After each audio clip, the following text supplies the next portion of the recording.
नमस्कार, बखबर में आपका स्वागत है। मैं हूं राघवेंद्र सिंह। बखबर में आज हम बात करेंगे चुनाव से जुड़े मुद्दे पर और ख़ासतौर से चुनाव में होने वाले खर्च पर। इस बात की हमेशा चर्चा होती है कि जब चुनाव होते हैं तो पंचायत से लेकर पार्लियामेंट तक के चुनाव में बेहिसाब पैसा खर्च होता है और चुनाव आयोग ने बाकायदा इसकी सीमा रेखा तय की हुई है। लेकिन हर कोई जानता है कि वो सीमा रेखा दिखाने की है, लेकिन खर्च बेपनाह पैसा होता है। और दूसरी बात ये भी है कि कई बार प्रशासनिक कार्रवाई या आयोग की कार्रवाई एक तरह से हाथी के दांत की तरह होती है, जो दिखाने की और होती है और काम करने वाली और होती है। तो चुनाव आयोग ने सबसे पहले तो चुनाव खर्च की लिमिट को अब 40 लाख रुपए तक कर दिया है। खर्च प्रत्याशी की खर्च पर 9 सरकारी एजेंसियां नज़र रखेंगी और इसमें उन लोगों पर भी नज़र रखी जाएगी जो खासतौर से चुनाव में चंदा देते हैं, यानी धन का काम करते हैं। धन के कब्जों पर भी नकल होगी। इस नकेल को लेकर भी अलर्ट है और मध्य प्रदेश में निष्पक्ष चुनाव किए जाएं, इसको लेकर भी चुनाव आयोग ने अपनी मुस्तैदी बढ़ा दी है। उम्मीदवारों की खर्च की सीमा 28 लाख रुपए से बढ़ाकर अब 40 लाख रुपए कर दी गई है। 12 लाख से ज़्यादा खर्च कर सकेंगे प्रत्याशी, ये भी इसमें तय हुआ है और लगभग इसका खर्च होगा 2500 करोड़ रुपए तक, ऐसा अनुमान है। इसके साथ साथ आयोग की निगाह, चुनाव आयोग की निगाह अगले 4.5 महीने के बाद मध्य प्रदेश में होने वाले विधानसभा चुनाव पर भी होगी और जैसा हमने कहा कि ये रकम 2500 करोड़ तक हो सकती खर्च। इसी पर आज हम विशेष तौर से बात करेंगे विस्तार से कि आखिर चुनाव में जो ब्लैक मनी होती, काला धन होता है, वो कितनी भूमिका निभाता है, चुनाव आयोग कितनी इस पर नजर रखेगा। कुछ राज्यों के जो चुनाव होते हैं उसमें चुनाव आयोग ने कई बार जो जांच पड़ताल की उसमें लाखों नहीं बल्कि करोड़ों रुपए पकड़े भी गए थे। तो देखते हैं कि मध्य प्रदेश के आने वाले चुनाव में चुनाव आयोग धन कुबेरों पर कैसी नकल कसेगा और चुनाव आयोग की जो खर्च की सीमा है उसको कैसे नियंत्रित करेगा। मामला इसलिए महत्वपूर्ण है क्योंकि लोकतंत्र में अगर पैसे देकर चुनाव जीतेंगे तो फिर जो चुनाव जीतने वाला विजित प्रत्याशी हो सकता है वो पैसे की वजह से हार जाता है और ऐसे में लोकतंत्र में सही प्रतिनिधि चुनाव में जीतकर ना तो विधानसभा पहुंच पाते हैं और ना लोकसभा। आज इसी पर विस्तार से बात चर्चा के लिए मौजूद है स्टूडियो हमारे साथ हमारे सामाजिक साथी, सामाजिक कार्यकर्ता कमल राठी जी। स्काइप पर मौजूद है हमारे पत्रकार साथी ग्वालियर से जयंत तोमर जी और टेलीफोन लाइन पर ग्रामीण परिवेश के जानकार और अंतर्राष्ट्रीय मुद्दों पर नजर रखने वाले रमेश सिंह जी। आप सभी का बहुत बहुत स्वागत है। चर्चा की शुरुआत राठी जी आपके साथ कि ये जो मामला है, खबरें तो बहुत होती हैं, कोशिशें भी बहुत होती है, लेकिन चुनाव आयोग खर्च के मामले में अभी तक कोई ऐसी बड़ी कार्रवाई नहीं कर पाया जो नज़ीर बने, एग्जाम्पल बने और लोग कह सके कि अगर आपने पैसे ज़्यादा खर्च किए तो आपका चुनाव अवैध हो जाएगा या आपके सदस्यता चली जाएगी। इसमें एक चीज़ मैं और जोड़ूंगा कि जो चुनाव के मामले कोर्ट में जाते हैं इस तरह की बेहिसाब खर्च को लेकर, अदालतें कई बार उन पर बहुत लेट डिसीजन करती है और उसके चलते भी न्याय नहीं मिल पाता और लोकतंत्र कहीं ना कहीं बाधित होता है। आपकी राय कि ये आयोग की कोशिश कितना रंग ला पाएगी? नहीं, अगर आयोग का ऐसा प्रयास है तो डेफिनेटली एक इलेक्शन रिफॉर्म की जिसकी मांग काफ़ी वर्षों से हो रही है, ना ही पॉलिटिकल पार्टीज, आम आदमी और सभी लोगों द्वारा ऐसी रिफॉर्म की बात होती है। सुप्रीम कोर्ट के भी कई फैसले इन रिफॉर्म्स की और अपना क्या बोलते हैं कि एक सलाह देते हैं और लेकिन इन सब रिफॉर्म्स को अल्टीमेटली किसी लोकसभा से ही पारित होना पड़ेगा। तो करना उन्हीं को है जिन्हें खर्च करना है। तो मुझे लगता है कहीं ना कहीं ढीलम पोल जो उस चीज़ में है, जैसे मैं पढ़ रहा था कि 255वीं 2015 में 255वीं रिपोर्ट गई है लॉ कमीशन की पूरे इलेक्शन रिफॉर्म्स को लेके कि क्या क्या होना चाहिए। तो ये सब चीज़ें इलेक्शन रिफॉर्म की एक बहुत बड़ी आवश्यकता है। तो जब तक कि इलेक्शन का रिफॉर्म पे पूरा काम नहीं होगा, कई प्राइवेट मेंबर्स बिल भी आए हैं, मतलब बहुत ढंग की चीज़ें हुई हैं, लेकिन आज तक बाहर नहीं आ रहा है। जैसा आपने बताया कि इलेक्शन कमीशन ने चुनाव रोक लगाई है पैसों पे, तो पैसे के खर्च पे रोक से मुझे लगता है उन्होंने लेकिन साथ में सीमा भी बढ़ा दी है ताकि लोग ना कहें कि साहब महंगाई बहुत बढ़ गई है तो अब खर्च भी बढ़ गया है। तो 28 लाख से बढ़ाकर वो 40 लाख रुपए तक खर्च कर सकेंगे। 12 लाख की रकम बहुत बड़ी होती है। नहीं, वो तो 40, सबको मालूम है कि एक विधायक का चुनाव में कम से कम 2 से 3 करोड़ रुपए खर्च होता है जी। ये जग जाहिर है, लोगों को दिखता है। हमने तो एक बार, अभी मेरे पास हिसाब नहीं है कि पर हेड हमने हिसाब निकाला था, कुछ 400-500 रुपए पर हेड पर वोटर एक चुनाव का खर्च होता है। एक मोटा मोटा हम लोगों ने बैठे हुए, हम जो ग्रुप है हमारा, हम लोगों ने निकाला था। तो जब हम देखते हैं तो इस ढंग की बात तो जब सबको मालूम है, जग जाहिर है, तो आप एक इलेक्शन के कीमत रोकते हो। इसकी जगह सरकार को रिफॉर्म की ज़रूरत है, पब्लिक प्लेटफॉर्म दे दें, गवर्नमेंट की एजेंसी से विज्ञापन का काम करें, हर चीज़ गवर्नमेंट के स्तर पे हो, तो मुझे लगता है तो ही इसमें सुधार पॉसिबल है। पॉलिटिकल पार्टीज जो पैसा वो सरकार में जमा कर दे, सरकार उसको खर्च करे, हर पॉलिटिकल पार्टी के लिए बराबर खर्च करे, बराबर मौका दे। सरकार के पास दूरदर्शन है, इतने सारे चैनल्स हैं, सबके लिए एक सीमा बांध दे, और वो आप समय की सीमा बांध सकते हो, बहुत सारे तरीके हो सकते हैं। इसलिए मैंने कहा कि ओवरऑल एक इलेक्शन रिफॉर्म की आवश्यकता है। बिल्कुल। तो इसके अलावा जो हम देखते हैं, तो जो एक नया फ्रीबीज वाला बात तो पिछले कई सालों से चर्चा में आई है, वो मैं बचपन से देख रहा हूँ, जब मैं शायद वोटर भी नहीं था, कि एनटी रामाराव साहब तेलुगु देशम पार्टी बनाए थे, तो 1 या 2 रुपए किलो चावल आज से 30 साल पहले भी उनने दिया था। तो मुझे ये लगता है कि ये चीज़ें आज से नहीं, साउथ से चली हैं, पूरे हिंदुस्तान में है। तो इस पे भी घड़ी घड़ी चीज़ें आ रही है, चुनाव आयोग से लेके सुप्रीम कोर्ट तक भी देख रहा है। तो मुझे लगता है कि इन पे भी अंकुश लगना चाहिए। ये एक ढंग का एक तरफा अवसर है सत्ताधारी पार्टी को कि वो फ्रीबीज के माध्यम से चुनावी प्रलोभन दे और अपनी तरफ वोटों को आकर्षित करे, जो विपक्ष को नहीं मिल पाता। तो मुझे लगता है कि इस पे भी इलेक्शन कमीशन को नज़र रखना चाहिए कि जैसे आप वो कहते हैं कि आचार संहिता लगने के बाद घोषणा नहीं होती, लेकिन उसके पहले इतनी घोषणा हो जाती है कि उस आचार संहिता का महत्व नहीं रहता।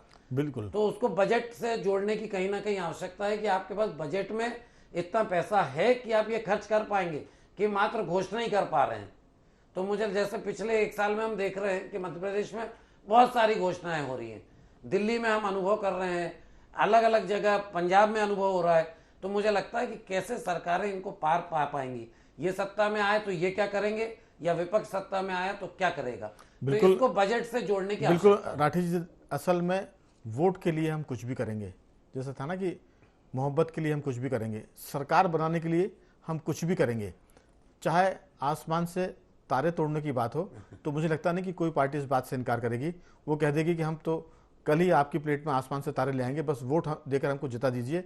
लेकिन जैन जी, मैं इसी को इलेक्शन के खर्चे से भी जोड़ रहा हूँ। बिल्कुल। जैन जी, राठी जी ने जो बात की उसकी चर्चा में मैं एक चीज़ और जोड़ना चाहता हूँ कि एक तो चुनाव आयोग ये तो तय करे, लेकिन इससे भी बेहतर हो सकता है कि चुनाव आयोग कहे कि प्रचार का जिम्मा भी हमारे खाते में रहेगा, सिर्फ प्रत्याशी फॉर्म भरकर आ जाए, उसके साथ साथ प्रचार में क्या होगा ये आयोग तय करेगा। और आयोग के अलावा अगर किसी और ने तय किया तो संबंधित उम्मीदवार का जो नामांकन है वो रद्द हो जाएगा। तो जब आयोग ही चुनाव का खर्चा उठाएगा तो फिर प्रत्याशी की जेब से क्या जाने वाला है।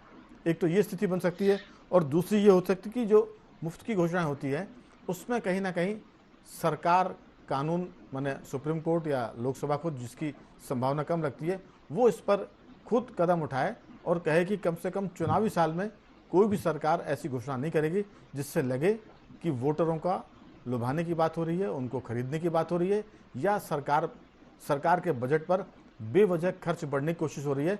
जब आपका बजट ही नहीं है तो आप कैसे ये सब करेंगे। तो हर कोई जानता है गांव देहात के मामले में कि आपकी जितनी कमाई है उतना आप खर्च कर सकते हैं, सरकार का जितना बजट है उससे ज़्यादा कि वो चुनावी घोषणा पत्र में घोषणा कर देते हैं। अगर वो महान दल जीत कर भी आएगा तो करेंगे कहाँ से पूर्ति। तो कहीं ना कहीं इसमें फर्जीवाड़ा भी है। और इस पूरे मामले में जो हमारे पास जानकारी वो ये कि इनकम टैक्स डिपार्टमेंट तो नज़र रखेगा ही, लेकिन अब एक और नाम बहुत तेज़ी से उभरा है, वो ईडी भी चुनाव के खर्चे पर नज़र रखेगा, धन देने वालों पर और धन लेने वालों पर भी। सेंट्रल जीएसटी, स्टेट जीएसटी, इसके साथ साथ जो एयरपोर्ट अथॉरिटी है वहाँ भी चौकन्ना रहने कहा गया, ताकि विमानों से कोई पैसा आ जाए तो उस पर नज़र रखी जाए। तो state civil aviation, CISF, RPF, इन सबको कहा गया कि अलर्ट मोड पर रहें। ये तो हुई चुनाव को खर्च को कम से कम करने की बात, या उस पर कालाधन ना लगे। लेकिन आयोग अगर इस बात की तैयारी कर ले कि आप सिर्फ फॉर्म भरेंगे, प्रचार का जिम्मा आयोग का रहेगा, तो मुझे लगता है कि काफ़ी कुछ चीज़ें अपने आप हल हो जाएंगी। लेकिन ये हमारे ख्याली पुलाव हैं। आयोग को करना है और फिर संसद को करना है, और संसद में तो सब मौसेरे भाई बैठे, इसलिए वो इस पर कितना काम करेंगे नहीं पता। लेकिन आपकी राय एक पत्रकार के नाते आप इस पूरी कोशिश को किस ढंग से देखते हैं? जी राघवेंद्र जी, आपने बिल्कुल ठीक कहा कि ये जो सरकार के ऊपर सारी जिम्मेदारी होनी चाहिए और प्रत्याशी सिर्फ फॉर्म भर के आए।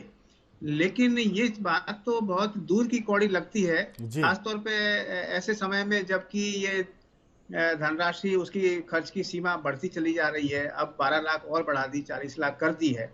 तो पहली बात तो यही है कि हर कोई तो फॉर्म भर नहीं सकता है। जमानत राशि इतनी ज्यादा, जितनी ज्यादा होगी उतने ही कम से कम लोग उसमें चुनाव में हिस्सा ले पाएंगे।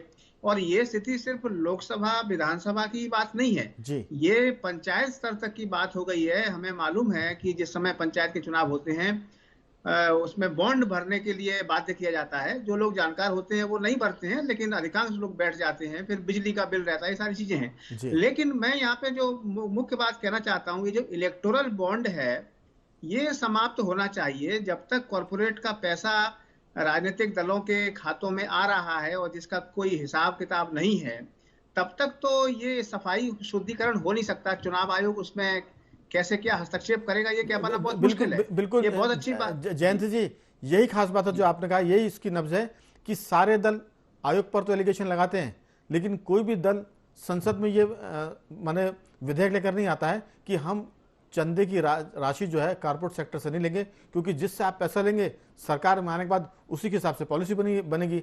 तो फिर तो असली रूलर तो कॉर्पोरेट हो गया, पॉलिटिकल पार्टी तो सिर्फ दिखावे की है। जैसे मैंने कहा कि हाथी के दांत दिखाने का, और सरकार चलाने वाले तो कॉर्पोरेट है। जी मैं बिल्कुल ठीक बात है। तो ऐसी स्थिति में चौधरी चरण सिंह जी का किस्सा है कि उन्होंने टाटा से पैसा लेने से इनकार कर दिया था। टाटा तो उन्हें देने आए थे, लेकिन चौधरी साहब ने अपने एक साथी से कहा कि अगर इनसे पैसा ले लेंगे, किसी भी उद्योगपति से पैसा ले लेंगे, तो फिर जो फाइल सामने आएगी तो वो फाइल पास करनी पड़ेगी।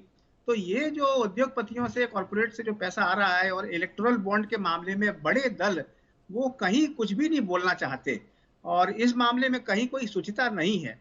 जब तक इस दिशा में कोई ठोस कार्रवाई नहीं होगी, तब तक चुनाव सुधार की दिशा में कैसे क्या आगे बढ़ सकेगा देश, ये कह पाना बहुत मुश्किल है। अभी तो जो खर्च की सीमा है उससे बहुत ज्यादा खर्च होता है, जैसा कि राठी जी ने बताया ही है कि उससे कई गुना ज्यादा खर्च होता है, और वो किस तरह से होता है सबको मालूम है। मैं आपको एक छोटा सा उदाहरण दे रहा हूं कि अगर चुनाव लड़ें और खाने का खर्च अगर आप उस निर्धारित सीमा के अंतर्गत नहीं करते हैं, भले ही आपने नहीं किया है, आपने अपने मेटाडोर में दाल चावल भर लिए हैं, लेकिन जो अधिकारी है, चुनाव अधिकारी, वो कहेगा नहीं, आपको न्यूनतम इस हिसाब से आपको हिसाब बताना ही पड़ेगा। तो ये भी बड़ा संकट है कि खर्च हुआ नहीं है और तब भी आपको बताना पड़ रहा है। ये सारी स्थितियां अक्सर आती हैं। बिल्कुल। तो इसलिए जैन जी, लेकिन मध्य प्रदेश में एक चुनाव ऐसा भी हुआ था, 2003 की शायद बात है, जब इंदौर से लक्ष्मण सिंह गौड़ ने सिर्फ एक झंडे के ऊपर चुनाव लड़ा था। उन्होंने कोई पैसा खर्च नहीं किया था, एक झंडा था, इसके अलावा कोई उनके शहर में झंडे नहीं थे। तो ये भी एक उदाहरण है, लेकिन ऐसे उदाहरण विरले हैं। हम अगर ढूंढेंगे तो शायद इक्का दुक्का मिले। लेकिन जो आपने बात की है, कॉरपोरेट का मामला है सारी पार्टियां मौसेरी भाई हैं। हर कोई पार्टी पैसा लेती है, चुनाव जीते या हारे, लेकिन अगर उनके कुछ विधायक सांसद पहुंचते भी है तो वो वहां जाकर उन कॉर्पोरेट हाउस की मदद करते हैं जिनके पैसों के दम पर वो चुनाव जीत कर जाते हैं। तो कहीं ना कहीं कॉर्पोरेट सेक्टर सरकार चलाता है, कहीं ना कहीं कॉर्पोरेट सेक्टर प्रतिपक्ष को भी चलाता है, और मोटे तौर पर हम कहें तो कॉर्पोरेट सेक्टर देश चलाता है। पार्टियां तो केवल मुखौटे हैं। लेकिन ये तो हमारी एक तरह से जर्नलिस्ट की राय है, एडवाइस है या सोचना है, लेकिन स्थितियाँ तो वही है जो लोग कहते हैं। मैं आ रहा हूँ रमेश सिंह जी की तरफ। रमेश सिंह जी, मेरी आवाज़ सुन पा रहे हैं?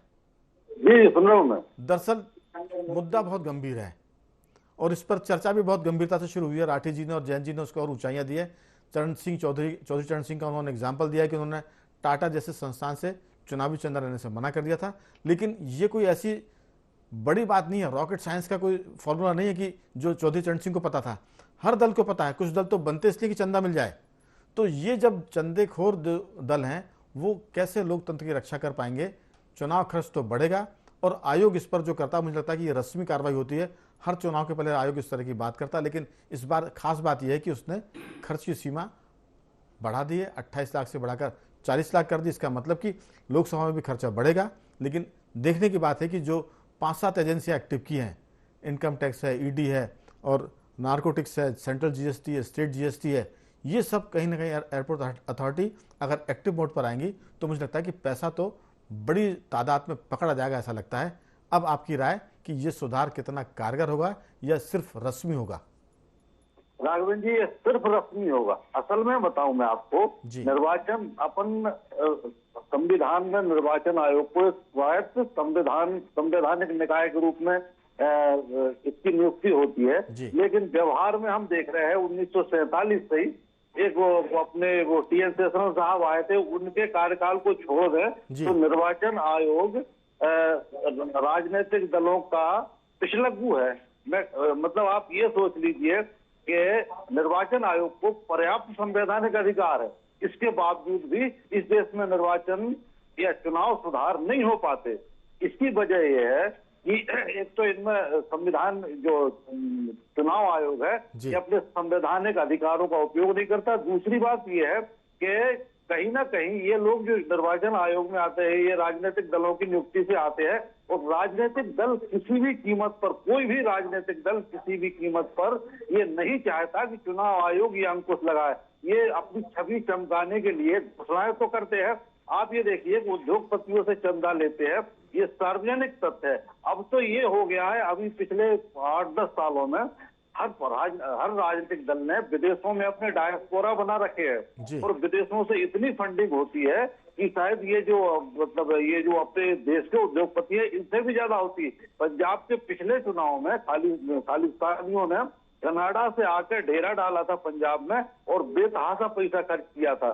तो जब तक राजनीतिक दल खुद ये नहीं चाहते, पारदर्शिता नहीं लाते, विदेशों में अमेरिका और दूसरे यूरोपीय देशों में जिस तरह की नैतिक राजनीतिक शुचिता और नैतिकता है वैसी नैतिकता ये नहीं लाते, तब तक निर्वाचन आयोग भी कुछ नहीं कर सकता। चुनाव सुधार किसी काम के नहीं है। अभी अपने ये जो राठी जी कह रहे थे, मैं भी वही बात दोहराना चाहता हूँ कि ये काले धन के अलावा ये जो फ्री की स्कीमें हैं, मतलब चुनाव आयोग अगर चुनाव सुधार करना चाहता है तो काले धन के साथ साथ इस पर भी रोक लगाए। अभी सुप्रीम कोर्ट ने इस पर राजनीतिक दलों से को नोटिस दिया था, उनसे कहा था कि इस पर अपनी राय दें कि किस तरह से इसे रोका जाए। किसी राजनीतिक दल ने सुप्रीम कोर्ट में न जवाब दिया और न इस पर कोई कदम उठाने के लिए तैयार। हर राजनीतिक, आप कांग्रेस ने कर्नाटक में, हिमाचल में, और ये आम आदमी पार्टी ने दिल्ली में, पंजाब में, हर राजनीतिक दल फ्री की घोषणाएं कर रहा है।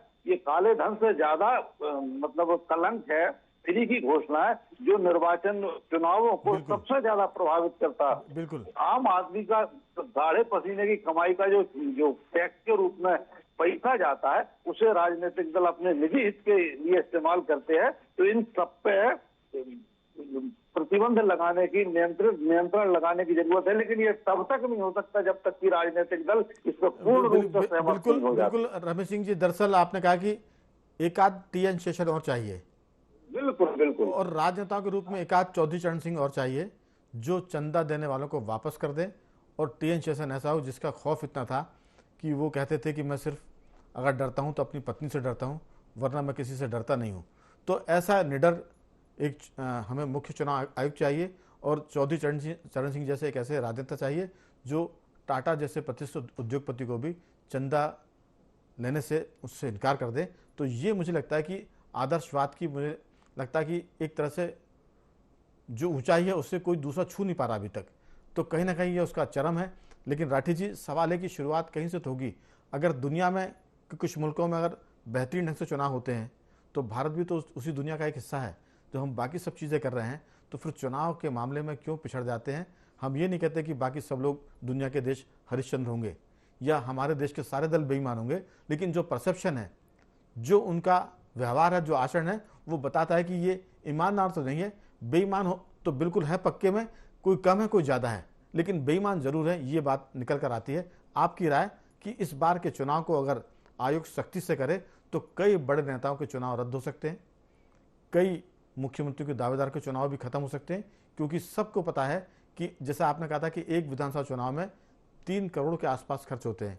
एक ग्राम पंचायत के सरपंच के चुनाव में एक हमारे माननीय सांसद ने कहा था कि 15 लाख तो कम से कम खर्च होते हैं, इसलिए 15 लाख रुपए खर्च करके जीतने वाले सरपंच को 30 लाख कमाने का हक है, ये उन्होंने कहा था। विंध्य के एक सांसद हैं। तो अगर ये बात पॉलिटिकली लोग पब्लिकली कहेंगे तो फिर स्थितियाँ गड़बड़ होंगी। आपकी राय कि ये मसला आगे कैसे और बढ़ सकता है बेहतरीन तरीके से? ये देखिए, एक तो वो है कि जो आपका इलेक्शन रिफॉर्म्स है वो जो सरकार आती है, लॉ कमीशन दे रहा है, मतलब 2015 में भी लॉ कमीशन ने दिया, लेकिन सरकारों ने माना ही नहीं है। तो मैं कह रहा हूँ कि रिफॉर्म्स तो हैं, रिकमेंडेशंस जारी हैं, लेकिन सरकार को मानना है। लेकिन राठी जी, कौन आती हुई लक्ष्मी को वापस करेगा? कौन इतना ईमानदार है चौधरी साहब की तरह? कौन इतना सख्त है शेषन साहब की तरह?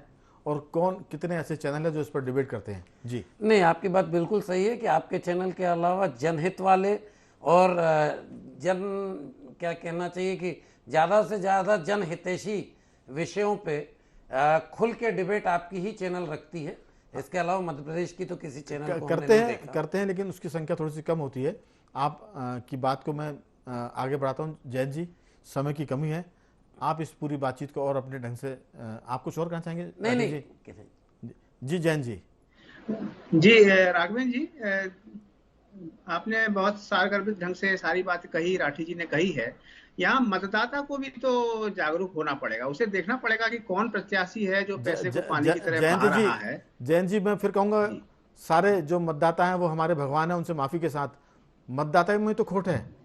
जब 500-500 रुपए 2,000 रुपए में सरपंच के चुनाव में वो टिकट वोट बेच देगा, तो फिर वो वहीं से तो बोली शुरू होती है नीलामी लोकतंत्र की कि 500, 2,000, 5,000, 10,000, ये सारा मामला खोट वहीं से शुरू होता है। मुफ्त की वही तो चाहता है सबसे ज्यादा। जी बिल्कुल, तो मतदाता को देखना चाहिए कि उसका सच्चा हितैषी कौन है, कौन प्रत्याशी सही होगा, न कि ये देखे कि पैसा कौन सा प्रत्याशी ज्यादा खर्च कर रहा है चुनाव प्रचार में और तमाम तरह के तरीके से। दूसरी बात बहुत संक्षेप में कि ये जो पोलिंग बूथ मैनेजमेंट है, ये क्या चीज है? पोलिंग बूथ मैनेजमेंट सीधा सीधा ये हो गया है कि एक पोलिंग बूथ पे कितना खर्चा होगा, उतना पार्टी व्यवस्था करे एक एक पोलिंग बूथ पे, उसका कितना खर्चा है वो अंदाजा लगा लेना चाहिए। उस हिसाब से चुनाव सब मैनेज होते हैं। पर पोलिंग बूथ, कितने पोलिंग बूथ में उसमें गुणा कर दीजिए, इतना बजट चाहिए, उतने बजट की व्यवस्था, ये पूरा मैनेजमेंट है। इसके अलावा तो बाकी सारी चीजें हैं, लेकिन लेकिन अगर आपकी जानकारी हो तो जरूर बताएं कि एक पोलिंग बूथ पर मैनेजमेंट में कितना पैसा आमतौर से खर्च होता है औसत? कम से कम अगर एजेंट का खर्चा हटा दें, अगर ज्यादातर जो छोटी पार्टियां हैं वो तो एजेंट का भी खर्चा नहीं देती हैं कुछ भी, लेकिन मान लीजिए कि एक पोलिंग बूथ पे औसतन 1,000 रुपए तो माना ही जाता था 2 एजेंट के लिए, लेकिन वो खर्चा अब 10,000 रुपए हो चुका है। पन्ना प्रमुख जैसी चीजें आ गई हैं और उसमें भी आधा पन्ना कर दिया गया है, तो वो सब व्यवस्था जो कर रहे हैं, तो लगभग 10,000 रुपए प्रति पोलिंग बूथ की व्यवस्था करनी होती है हर एक राजनीतिक दल को। जी बिल्कुल, चूंकि आप ये वोटिंग के दिन के खर्चे की बात कर रहे हैं। नहीं, मैं उसी पर आ रहा हूं। मेरी जानकारी के हिसाब से एक पोलिंग बूथ का जो खर्चा है वो मैंने प्रतिपक्ष की एक पार्टी ने 25,000 रुपये तक दिए थे। ये बात मैं कर रहा हूँ 2018 के चुनाव की। जब प्रतिपक्षी दल 25,000 रुपये दे सकता है तो फिर जो सत्ता में है वो कितना दे सकते हैं? अब ये हमारे दर्शक इसका गुणा करें, हिसाब करें कि वो कितना गुणित बढ़ेगा। लेकिन मामला तो ऐसा है कि काले धन की बारिश होती है, कॉर्पोरेट सेक्टर सरकार अपने हिसाब से बनाता है, प्रत्याशियों को जितवाता है। लेकिन इस पर हम तो चुनाव के समय और भी चर्चा करेंगे। अभी रमेश सिंह जी से अंतिम टिप्पणी लेते हैं कि रमेश जी, इस पर आपकी राय, और फिर इस पूरी बातचीत को हम समाप्त करेंगे।